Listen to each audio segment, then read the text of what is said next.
Good afternoon, beautiful peoples. I'm Neil Richter, representing the Beats, Brews, and Points of View podcast, coming at you today with another concert review. First, I'd like to say I hope you guys are having a good weekend.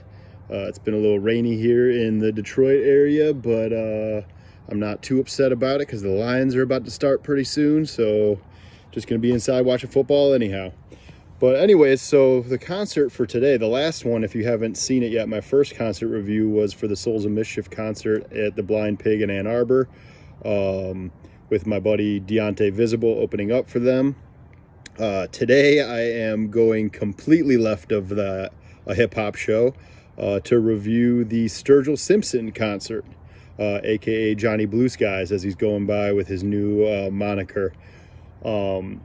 So I guess I should start by saying, out of all the genres of music, country music is what I know the least about. My entry into the country world is more recent, as I have a good buddy, Andy Case, who represents the Midwestern Gentleman platform. He knows the good stuff, so he has been kind of getting me into what I would call like an alternative style of country.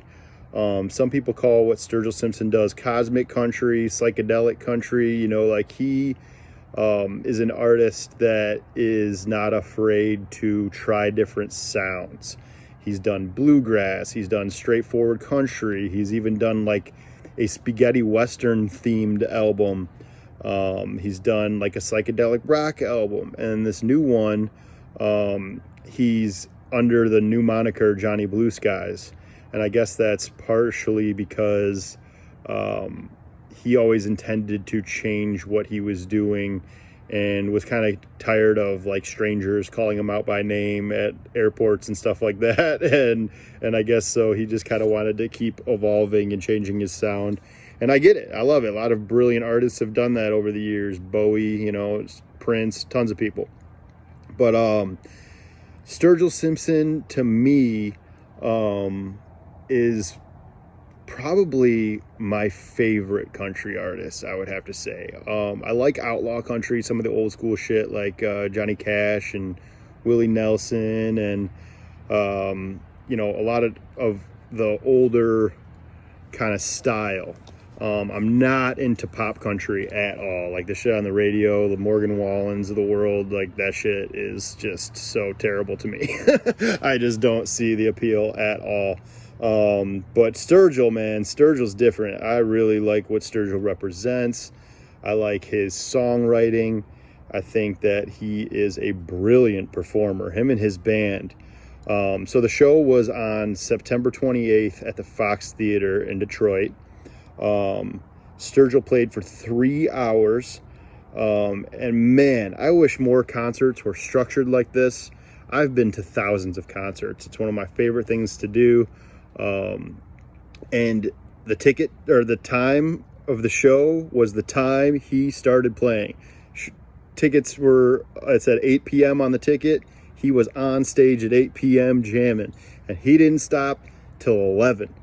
No breaks, no nothing. Him and his band rocked out for 3 hours, and it was so refreshing to see an artist give that kind of energy and output to a show. You don't see it typically anymore. I mean, I guess I heard that Taylor Swift is doing 3-hour shows, but her shows are so fucking expensive that I'd be mad if it was anything less. But typically, man, like I think the last time I saw a 3-hour show was probably an Humphreys McGee concert, and they typically do 2 sets. They'll at least do like a break in between. Sturgill, no breaks, man. Him and his band, 3 hours. And man, I couldn't have left that more excited that I've been following Sturgill and chose him as kind of like the barrier of entry for me with modern country music or alternative country music, because he's led me to Tyler Childers and some other people that I think that are of his cloth that are really, really talented artists. And I do love bluegrass and folk music. Like I'm a big Fleet Foxes fan. Bluegrass, I like them Cooley Boys, and there's I actually went to a Blue Ox bluegrass festival in Minnesota with Andy as well, and that kind of put me onto some more Charlie Parr, shit like that.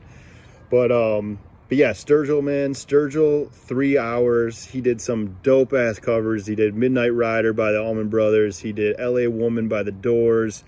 He did Red Red Wine by UB40, which was funny. And then he also did Prince's Purple Rain, which was, man, they knocked that shit out of the park. Yeah, it was really, really impressive. I got, the ones that I just mentioned, I have recordings of that I've also posted on this channel.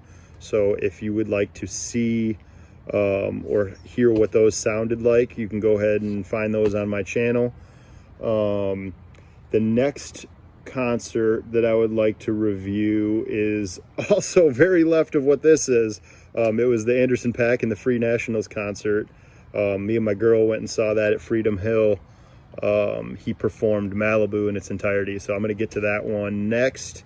But I just wanted to come on here, represent this Johnny Blue Skies. Got my gear on and everything. So yeah, Sturgill Simpson, if you're a fan of country music or either like a southern rock in that vein of music, I highly, highly, highly suggest Sturgill Simpson and his new album, because it's really, really great stuff. Well, anyways, it's starting to rain here in where I'm at right now, so I'm going to cut this off, but I hope you guys all have a great weekend. Go Lions. Roar, baby.